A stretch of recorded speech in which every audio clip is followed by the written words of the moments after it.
मेरी मां तो महल्ले च नहीं कह सकती मेरे पुत्र का कोई वाल नहीं डिगा कर सकता। तेरी मां भी नहीं कह सकती कि तुहाडा मुंडा झातियां मारदा कंध तो। तू मरदे मर जाना किसी कुड़ी सामने खलो के इंज नहीं कर सकता। तू भी किसी को यह नहीं कह सकता मैं बूहे चो लंघन लगा ते आ वज्जा मेरे सिर। तेरियां जूआं ते कहंदियां होणियां भैणां साडे घर ते टैल पत्थर लगा। तेरियां जूआं भी कहंदियां होणियां भैणां कदी ना कदी तो उतली मंजिल ते जावांगी। तेन बारिश दियां कड़ियां ते इंज वजदियां होणियां जिवें कंजर नूं छितर वज रहे ने।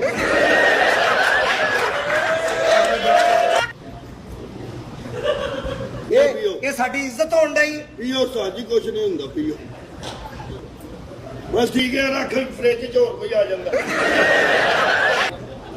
साजी आ गई होया की है मैं एक करी इंज कीता लत्त मुक गई।